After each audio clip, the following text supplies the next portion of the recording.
பிஸ்மில்லாஹிர் ரஹ்மானிர் ரஹீம் வஸ்ஸலாத்து வஸ்ஸலாமு அலா ரசூலில்லாஹ் வ அலா ஆலிஹி ஹிஸ்பில்லாஹ் வ அஸ்ஹாபிஹி ஜுந்தில்லாஹ் வ பஅத்.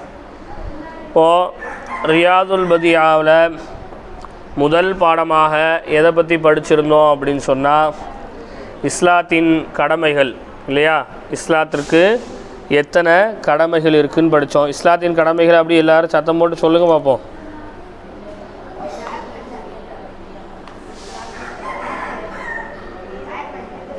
ஓகே, இப்படி இல்லை, எல்லாரும் சத்தம் போட்டு சொல்லுங்கள். இஸ்லாத்தின் கடமைகள் 5. 1.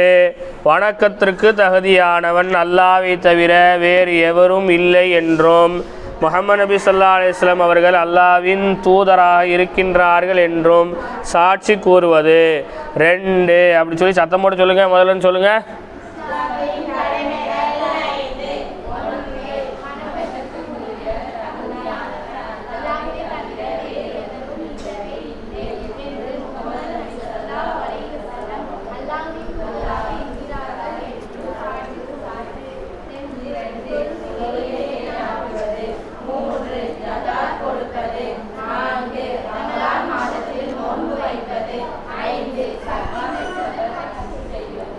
சரி, அப்போ எப்படி தொழுகையை எப்படி நிலைநாட்டணும், எப்படி ஜக்காத்து கொடுக்கணும், எப்படி நோன்பு வைக்கணும், எப்படி ஹஜ் செய்யணும், இது எல்லாத்தையும் நம்ம பின்னாடி இன்ஷா அல்லாஹ் வரக்கூடிய பாடங்களில் படிப்போம். இதுக்கு அடுத்து நம்ம படிக்கக்கூடிய பாடம் என்ன அப்படின்னு சொன்னால், அர்கானுல் ஈமானி சித்தத்துன், ஈமானின் கடமைகள் 6. ஈமானின் கடமைகள் 6. இப்போ ஈமானுக்குள்ள கடமைகள் வேற, இஸ்லாத்துக்குள்ள கடமைகள் வேறு. புரியுதுங்களா? ஈமானுக்குள்ள கடமைகளில் முதல் கடமை என்ன அப்படிங்கிற, முதல்ல ஈமான் அப்படிங்கிறா என்னென்னு வழங்கிக்குவோம். ஈமான் நம்ம சொல்கிறோமா இல்லையா? ஈமான் அப்படின்னு சொல்லக்கூடிய வார்த்தைக்கான தமிழ் அர்த்தம் என்ன அப்படின்னு சொன்னால், நம்பிக்கை கொள்வதுன்னு அர்த்தம். ஈமான் அப்படின்னு சொன்னால் என்ன அர்த்தம்? நம்பிக்கை கொள்வதுன்னு அர்த்தம். மனதளவில் நம்பி நாவளவில் மொழியுதல்னு அர்த்தம். ஒரு விஷயத்தை என்ன செய்கிறோம்? மனசில் நம்புகிறோம், அந்த விஷயத்தை நாவால் மொழிகிறோம். எந்த விஷயத்தை நம்புகிறோமோ அந்த விஷயத்திற்கு தகுந்த மாதிரி வாழ்வது, நடப்பது என்பது தான் ஈமான். ஈமானுக்கு மொத்தம் 3 அர்த்தம் இருக்குது. ஈமானுக்கு எத்தனை அர்த்தம் இருக்குது? 3 அர்த்தம் இருக்குது. அதில் முதல் அர்த்தம் மனதால் நம்புவது, மனதால் என்ன செய்கிறது? நம்புறது. 2வது நம்பியதை நாவால் மொழிவது, நம்பியதை என்ன செய்கிறது? நாவால் மொழிகிறது. 3வது எதை நம்பி நாவால் மொழிந்தோமோ அதற்கு ஏற்றவாறு நமது வாழ்க்கையை வாழ்வது. புரியுதுங்களா? ஈமானுக்கு இந்த 3 விளக்கங்களும் என்ன செய்கிறாங்க? இமாம்கள் நமக்கு சொல்லி தருகிறார்கள். இப்போ உதாரணமாக எப்படி இதை நீங்கள் விளங்கிக்குவீங்க பாருங்கள். ஒரு பெரிய வீடு இருக்குதுன்னு வச்சுக்குவோம். ஒரு பெரிய பங்களா வீடு என்ன செய்யுது? இருக்குது. அந்த பங்களா வீட்டில் யாருமே இல்லை. இப்போ மக்கள் எல்லாம் என்ன செய்கிறாங்க? அந்த பக்கம் பேய் நடமாட்டம் இருக்குது, அந்த பக்கம் ஷைத்தான் நடமாட்டம் இருக்குது, அந்த பக்கம் யார் போனாலும் அவங்களுக்கு ஏதாவது ஆயிடுது வச்சிருது அப்படின்னு மக்கள் என்ன செய்கிறாங்க? பேசுகிறாங்க. இப்படி மக்கள் பேச பேச பேச பேச அது மனசில் என்ன செஞ்சிருது? நல்லாவே மனசில் என்ன செஞ்சிருது? நல்லாவே பதிஞ்சிருது இல்லையா? அதை நம்ம என்ன செஞ்சிருவோம்? அப்படியே நம்பிடுவோம். நம்பினதுக்கப்புறம் நம்ம இன்னொரு ஆள் யாராவது அங்கே போகும்போது நம்ம என்ன செய்வோம்? அவங்கள்ட்ட சொல்லுவோம். அப்படியே அப்போ நாவால் என்ன செய்கிறோம்? மொழிகிறோம்.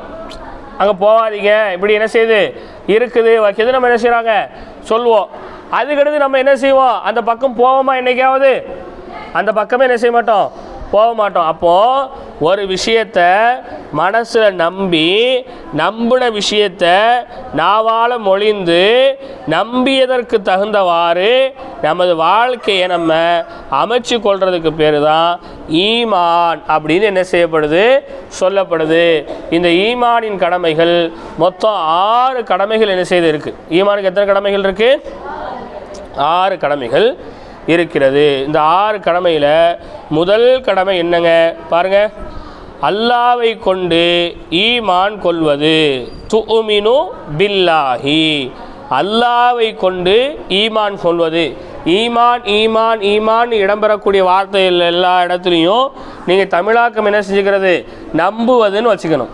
தமிழாக்கம் என்னதுமா, நம்புறது. முதல்ல ஒரு மூமினாக இருக்குன்னா அவர் முதல்ல என்ன செய்யணும், அல்லான்னு ஒருத்தன் இருக்கிறான், அல்லாஹ் தான் இந்த வானத்தை படைச்சான், இந்த பூமியை படைச்சான், காற்றை படைச்சான், மழையை படைச்சான், வெயிலை படைச்சான், அல்லாஹ் ரப்புல் ஆலமீன் தான் இந்த உலகத்தை பரிபாலிக்கின்றான், அவன் தான் சொர்க்கத்தை படைச்சான், நரகத்தை படைச்சான், எல்லாத்தையும் படைச்சது அல்லாஹ் தான்.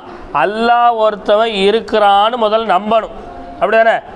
ஒருத்தர் தொழுகிறாரு ஆனால் அல்லாஹ் இருக்கிறான் நம்ப மாட்டேங்காரு, அவர் மூமின் ஆக முடியுமா? ஒருத்தர் சக்காத்து கொடுக்காரு, ஹஜ்ஜிக்கு போகிறாரு, ஆனால் அல்லான்னு ஒருத்தர் எப்படிங்க இருக்க முடியும் அப்படின்னு சந்தேகப்படுறாரு, அவர் மூமின் ஆக முடியுமா? அவர் முஸ்லீம் ஆக முடியுமா? முடியவே முடியாது இல்லையா? முடியுமா? அப்போ அல்லாஹ் இருக்கிறான் அப்படின்னு என்ன செய்கிறது, நம்ம முதல்ல நம்புறது. நம்புனதை நாவால் மொழிகிறோம். எப்படி மொழிகிறோம்? லா இலாஹ இல்லல்லாஹ். லா இலாஹ இல்லல்லாஹ் களிமா சொன்னால் தானே முஸ்லீம் ஆக முடியும். லா இலாஹ இல்லல்லாஹ் களிமா சொன்னால் தானே மூமின் ஆக முடியும். அப்போ லா இலாஹ இல்லல்லாஹ் களிமான்னு என்ன செய்கிறோம், நாவால் மொழிகிறோம். இப்போ அல்லாஹ் இருக்கிறான்னு சொன்னால் நம்பிட்டோம், நாவால் மொழிஞ்சிட்டோம். இப்போ அல்லாஹ் எதையெல்லாம் செய்ய சொன்னானோ அதை எல்லாத்தையும் செய்யணும். அல்லாஹ் எதையெல்லாம் செய்யக்கூடாதுன்னு சொன்னானோ அதை எதையுமே நம்ம என்ன செய்யக்கூடாது, செய்யக்கூடாது. அப்போ நம்பிக்கைக்கு தகுந்த மாதிரி வாழ்க்கையை அமைக்கணும். அப்போ அல்லாஹ்வை கொண்டு ஈமான் கொள்வது ஈமானின் கடமைகளில் முதன்மையான கடமையாக என்ன செய்து இருக்கிறது. அடுத்து பாருங்க, ரெண்டாவது பாருங்க, வ மலாயிகத்திஹி, மலக்குமார்களை கொண்டு நம்பிக்கை கொள்வது. மலக்குமார்கள்னு சொல்லி சில படைப்புகள் இருக்குது. அந்த படைப்பை அல்லாஹ் ஒளியால் படைச்சிருக்கிறான். அதில் மழையை கொண்டு வரவங்க, வெயிலை கொண்டு வரவங்க, காற்றை கொண்டு வரவங்க, மனிதர்களின் உயிரை கைப்பற்றக்கூடியவங்க, நபிமார்களுக்கு என்னது, நபிமார்களுக்கு இறை செய்தியை கொண்டு வரவங்க, சொர்க்கத்து காவலாளி, நரகத்து காவலாளி, கபருக்கு வரக்கூடிய மலக்கு, தோல் புரஜங்களில் இருக்கக்கூடிய மலக்கு, நமக்கு பாதுகாவலுக்கு இருக்கக்கூடிய மலக்கு, இப்படி மலக்குமார்கள் இருக்கிறாங்க அப்படின்னு என்ன செய்யணும், நம்பணும். மலக்குமார்கள் இருக்காங்கன்னு என்ன செய்யணும், நம்பணும். ஒரு ஆள் சொல்கிறாரு, ஏங்க நான் அல்லாஹ் நம்புகிறேங்க ஆனால் மலக்கை நம்ப மாட்டேங்க. அது என்னங்க, மலக்கு ஒளியில் படைக்கப்பட்டிருக்காங்கன்னீங்க, அப்புறம் நமக்கு காவலாளியாக இருக்காங்கன்னு சொல்கிறீங்க, அப்புறம் நம்ம தோளில் இருந்து நன்மை தீமை எழுதுகிறாங்கன்னு சொல்கிறீங்க, சொர்க்கத்தில் நரகத்தில் காவலாளிகளாக இருக்கிறாங்கன்னு சொல்கிறீங்க, அல்லாஹ்வின் அரிசியை சுமக்கக்கூடியவங்களாக இருக்கிறாங்கன்னு சொல்கிறீங்க, கபருக்குள்ளே வரக்கூடியவங்களாக இருக்கிறாங்கன்னு சொல்கிறீங்க. இதெல்லாம் நம்புகிற மாதிரியாங்க இருக்குது. அதெல்லாம் நம்ப முடியாதுங்க. அது எப்படிங்க, அது எப்படி இருக்க முடியும்? இது வரைக்கும் நான் மலக்கை கண்ணால் பார்க்கலையே, மலக்குகளை எல்லாம் நான் நம்ப மாட்டேன்னு சொன்னால் அவர் மூமின் ஆக முடியுமா? மூமின் ஆக முடியுமா? முடியவே முடியாது. அப்போ என்னங்க, மலக்குமார்கள் என்று ஒரு படைப்பு இருக்கிறாங்க அப்படிங்கிறத என்ன செய்யணும், அவர் முழுமையான முறையில் நம்ப வேண்டும். அந்த மலக்குமார்கள் எங்கெல்லாம் இருக்கிறாங்க அப்படிங்கிறத தெரிஞ்சுக்கணும். அந்த மலக்குமார்கள் நன்மை தீமை எழுதுகிறாங்கங்கிறத தெரிஞ்சுக்கணும். கபருக்குள்ளே அவங்க வருவாங்கங்கிறத தெரிஞ்சுக்கணும். தெரிந்து கொண்டு அதற்கு ஏற்றவாறு நமது வாழ்க்கையை நம்ம என்ன செய்கிறது, அமைத்து கொள்ள வேண்டும். புரியுதுங்களா? மூன்றாவது, வ குத்துபிஹி, இதில் ஒரு குத்துபிக்கு பதில் ஒரு அஸ்ருஹி இருக்கா? சரி, அவன் குத்துபிகி தானே. மூன்றாவது, வ குத்துபிஹி, அவனுடைய அல்லாஹ்வினுடைய வேதங்களை கொண்டு ஈமான் கொள்வது. அல்லாஹ்வினுடைய வேதங்களை கொண்டு என்ன செய்கிறது, ஈமான் கொள்வது. அல்லாஹ்வால் மொத்தம் எத்தனை வேதங்கள் இறக்கப்பட்டிருக்கு? எத்தனை வேதங்கள் இருக்கு? மொத்தம் வேதங்கள் எத்தனை படிக்கலையா? வேதங்கள் மொத்தம் 4 வேதங்கள் அல்லாஹ் என்ன செஞ்சிருக்கிறான், இறக்கி இருக்கிறான். புரியுதுங்களா? என்னதுலாம்? இன்ஜீல், ஜபூர், தௌராத், குர்ஆன். எழுதிக்கங்க, வேதங்கள் மொத்தம் 4. இன்ஜீல், ஜபூர், தௌராத், குர்ஆன். இன்ஜீல், ஜபூர், தௌராத், குர்ஆன். 4 வேதங்களை அல்லாஹ் என்ன செய்கிறான், இறக்கியிருக்கிறான். அந்த வேதங்களை எல்லாத்தையும் என்ன செய்யணும், நம்பணும். அந்த வேதங்களில் சொல்லப்பட்டிருக்கக்கூடிய எல்லா செய்திகளையும் நம்பணும். வேதங்களில் அறிவியல் சம்பந்தமாக சொல்லப்பட்டிருக்கு, மருத்துவம் சம்பந்தமாக சொல்லப்பட்டிருக்கு, அரசியல் சம்பந்தமாக சொல்லப்பட்டிருக்கு, குடும்பவியல் சம்பந்தமாக சொல்லப்பட்டிருக்கு, உலகத்தில் நடந்து முடிஞ்சது, நடந்துக்கிட்டு இருக்கிறது, நடக்க போகிறது எல்லாத்த பற்றியும் வேதங்களில் சொல்லப்பட்டிருக்கு. ஒரு ஆள் சொல்கிறாரு, ஏங்க குரானில் இருக்கிற எல்லாத்தையும் நம்புகிறாங்க, ஆனால் மருத்துவ சம்பந்தமாக இப்படி ஒரு வசனம் இருக்க, இந்த வசனத்தை மட்டும் என்னால் ஏற்றுக்கவே முடியலையேங்க அப்படின்னு அவர் சொன்னார்னா அவர் ஒரு முஸ்லீமாக ஆக முடியாது. அல்லது குரானில் எல்லாத்தையும் நம்புகிறாங்க, வட்டியை பற்றி இப்படி ஒரு விஷயம் சொல்லப்பட்டிருக்குங்க, அதை மட்டும் நான் ஏற்றுக்க மாட்டேன், வட்டி இல்லாமல் இன்றைக்கி வாழ முடியாதுங்க அப்படின்னு ஒரு ஆள் சொல்கிறாரு, அவர் ஒரு மூமீனாக ஆக முடியுமான்னு கேட்டால் என்ன செய்ய முடியாது, ஒரு மூமீனாக ஆகவே முடியாது. அப்போ வேதங்கள் எல்லா வேதங்களையும் என்ன செய்யணும், நம்பணும். குரானை மட்டும் இல்லை, தௌராத்தில் சொல்லப்பட்டது உண்மை நம்பணும், இஞ்சிலில் சொல்லப்பட்டது உண்மை நம்பணும், ஜபூரில் சொல்லப்பட்டது உண்மை நம்பணும். தௌராத் இந்த வேதங்கள் அல்லாமல் சில நபிமார்களுக்கு அல்லாஹ் ரப்பல் ஆலமீன் சின்ன சின்ன ஏடுகளை கொடுத்தா. மொத்தம் 110 சுகப்புகள் ஏடுகள் என்ன செய்யப்பட்டிருக்கு, கொடுக்கப்பட்டிருக்கு. அந்த ஏடுகளில் சொல்லப்பட்டிருக்க விஷயங்களும் உண்மைதான் என்று ஒரு மூமீன், ஒரு மனிதன் நம்பினால்தான் அவன் ஒரு மூமீனாக என்ன செய்ய முடியும், ஆக முடியும். புரியுதுங்களா? அப்போ வேதங்களை நம்புகிறோம், வேதங்களை நம்பினதுனால அதை ஓதுறோம், படிக்கிறோம், அதில் படிக்கக்கூடிய விஷயங்களை செயல்படுத்தவும் நம்ம செய்யணும். அதுதான் ஈமான். புரியுதா? எல்லாத்தையுமே நம்புகிறோம், நாவால் மொழிகிறோம், மொழிந்ததுக்கு ஏற்றவாறு நமது வாழ்க்கையை நம்ம அமைத்து கொள்கின்றோம். சரிங்களா? அடுத்து ரசூல்மார்களை ஒரு ருசுலிஹி, ரசூல்மார்களை கொண்டு ஈமான் கொள்வது. ரசூல்மார்களை கொண்டு என்ன செய்யறது, ஈமான் கொள்வது. நபி வேற, ரசூல் வேற. நபிமார்கள் அப்படின்னு சொன்னால் இதுக்கு முன்னாடி கொண்டு வரப்பட்டிருக்கிற அந்த மார்க்கத்தை அப்படியே பின்பற்றி இருந்தாங்க அப்படின்னு சொன்னால் அவங்க நபிமாருங்க. ரசூல்மார்கள் யாருன்னு சொன்னால் இதுக்கு முன்னாடி வந்திருக்கக்கூடிய மார்க்கத்தை அப்படியே முற்றிலுமாக மாற்றி சொல்லக்கூடியவங்க தான் ரசூல்மாருங்க. புரியுதா? புரியுதா? இப்போ பாருங்க, நான் என்ன செய்கிறேன், இந்த ஊருக்கு சில விஷயங்களை மாற்றி என்ன செய்கிறோம், அமைச்சிருக்கிறோம். இப்போ நான் இந்த ஊரை விட்டு போயிட்டேன், நான் போனதுக்கப்புறம் இன்னொரு அஜத்து வராங்க, அவர் நம்ம இங்கே என்ன ஏற்படுத்தியிருக்கிறோமோ அதே விஷயங்களை அப்படியே என்ன செய்கிறாரு. அதே விஷயங்களை அப்படியே செய்யக்கூடியவருக்கு நபின்னு சொல்லப்படும். இப்போ புரியுதா? ஒரு நபி ஒரு ரசூல் மார்க்கத்தில் ஒரு விஷயத்தை எடுத்து வச்சு எத்தி வச்சு ஒரு சிஸ்டத்தை உருவாக்கி விட்டுட்டாங்க. அதே சிஸ்டத்தை, அதே ரூல்ஸ் அண்ட் ரெகுலேஷனை, அதே வழிமுறைகளை பின்பற்றக்கூடியவங்களுக்கு நபிமார்கள் அப்படின்னு சொல்லப்படும்.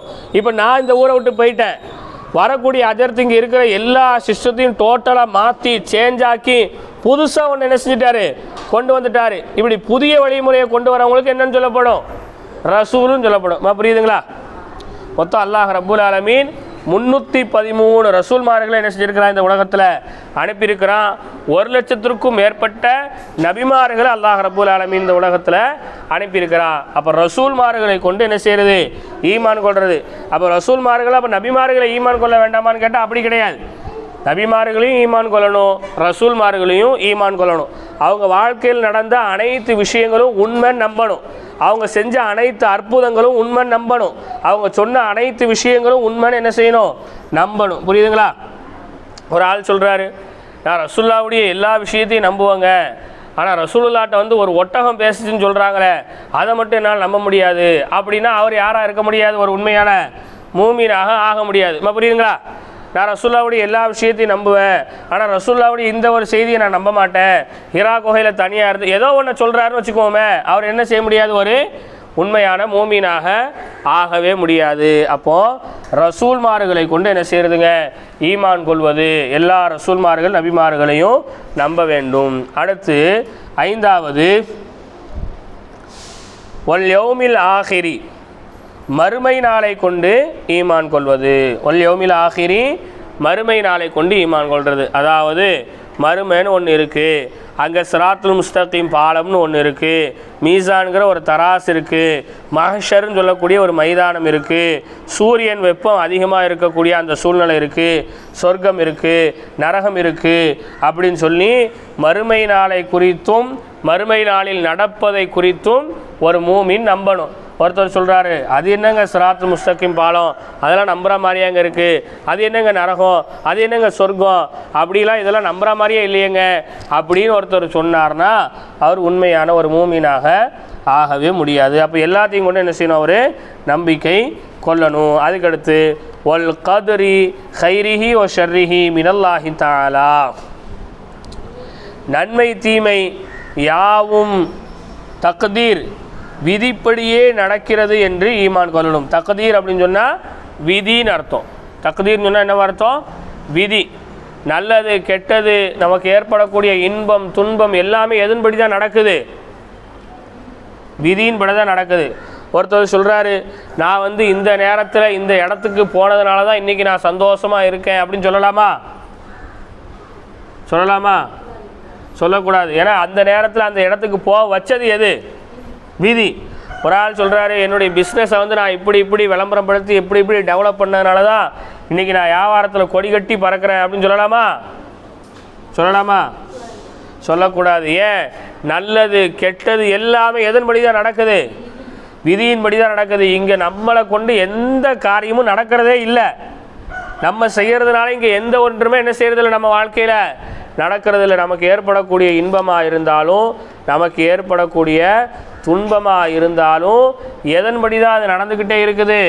விதியின்படி தான் நடக்குதே தவிர நம்மளுடைய செயல்பாடுகளை கொண்டு நம்ம வாழ்க்கையினுடைய வெற்றி தோல்வி என்பது தீர்மானிக்கப்படுவது இல்லை என்பதை நம்ம கவனத்தில் என்ன செய்யணும், கண்டிப்பான முறையில் எடுக்கணும். அதனால் விதியின்படி தான் எல்லாம் நடக்கும் அப்படின்ட்டு படிக்காமலே உட்காந்துடக்கூடாது. புரியுதா? என் விதியில் அல்லாஹ் எழுதியிருந்தால் நான் படிக்கிறேன் இல்லையான்னு பார்ப்போம் அப்படின்னு நினைக்கக்கூடாது. விதியில் அல்லாஹால நீங்கள் ஆலிமாவை ஆகணும்னு சொல்லி எழுதிட்டான். இப்போ அல்லாஹ் எழுதிட்டா அதுக்கான முயற்சியை நம்ம தான் என்ன செய்யணும், எடுக்கணும். புரியுதுங்களா?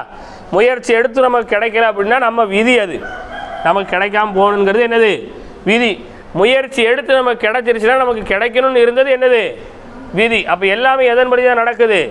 விதியின்படி தான் நடக்குது. அப்போ விதியை நம்புகிறவங்க ரொம்ப பெருமடிக்க மாட்டாங்க.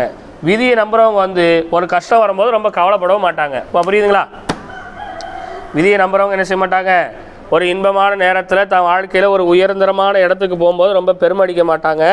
விதியை நம்புகிறவங்க வாழ்க்கையில் ஒரு துன்பம் ஏற்படும் போது ஒரு சோகம் ஏற்படும் போது அதை கண்டு கவலைப்படவும் என்ன செய்ய மாட்டாங்க, பாட்டாங்க. அப்போது விதியை நம்ம நம்பணும். பாடங்களை நல்லா பார்க்கணும். இன்றைக்கி யாரெல்லாம் லேட்டாக வந்தீங்க, யாரெல்லாம் சுபு தொழுதீங்க, நேற்று மகரிப் இஷா யாரெல்லாம் தொழுதீங்க, நுபீனா எல்லா தொழுகையும் தொழுதாச்சா? தொழுதாச்சா? தஸ்பீகா தொழுதாச்சா? நாளையிலும் தொழணும். வேறு இர்ஃபானா தொழுதாச்சா? இர்ஃபானா வரவே இல்லை. வேறு யார் இருக்கீங்க? நஃபீஸ் தாஹிராபானு தொழுதாச்சா? உடம்பு சரியில்லை. நஃபீஸா தொழுதாச்சா? உடம்பு சரியில்லை. எல்லாருக்கும் உடம்பு சரியானதுக்கப்புறம் தொழ ஆரம்பிச்சிடணும். தொழுகையை விடக்கூடாது. உங்களுக்கு உடம்பு சரியில்லாமல் இருந்தாலும் மதரசாவுக்கு நீங்கள் சரியான நேரத்தில் வரணும். காலையிலேயே ஆலிமா சொல்லியிருப்பாங்கன்னு நினைக்கிறேன். கொஞ்சம் பேர் லேட்டு, தயவு செஞ்சு லேட்டாக வரக்கூடாது. தொழுகை இல்லைனாலும் பிரச்சனை இல்லை, உள்ளே உட்காந்து திக்கர் செஞ்சுக்கிட்டு இருக்கலாம், அல்லது பாடத்தை கொஞ்சம் எடுத்து பார்க்கலாம். ஒரு 10 நிமிஷத்துக்கு முன்னாடி வந்தால் மற்றவங்க தொழுதுகிட்டு இருக்கும்போது இல்லையா? அதனால் சீக்கிரமாக மதரசாவுக்கு வர முயற்சி பண்ணணும் இன்ஷா அல்லாஹ். கித்தாபுகள் வாங்கினதோட பாடங்கள் கொஞ்சம் அதிகமாக நடத்த வேண்டியிருக்கு. அதனால் லீவு இல்லாமல் வாங்க. இந்த 2 பேரும் ஏன் லீவு போட்டாங்கன்னு யார்ட்டையும் சொன்னாங்களா? ஃபாத்திமா மட்டும் ஊருக்கு போகிறேன்னு சொன்னாங்களா? வேறு யார் வரல? ஆயிஷா வரலையா? இர்ஃபானா வரல, ஃபாத்திமா வரல. ஆயிஷா வந்தாச்சா? அப்போ ஆயிஷா எல்லாத்துக்கும் தொழுதாச்சா? தொழணும். புரியுதுங்களா? தொழுகை விடக்கூடாதுமா. தொழுகையில் ரொம்ப கவனமாக இருங்க. ஏன் என்ன கல்யாண வீடா? கித்தாப் வரலம்மா. நீ கித்தாப் வரல, இன்றைக்கி வாங்க. நாளைக்கு கித்தாப் வந்துருச்சுன்னா நாளையிலேருந்து வர வேண்டாம். சரிங்களா? இன்ஷா அல்லாஹ். இன்றைக்கி மகரிப்புக்கு வந்துடுங்க. வரும்போது கசசு நபியே இல்லையோ? 2ஆம் பாகம் இருக்குன்னீங்கண்ணா. சரி இன்ஷா அல்லாஹ்.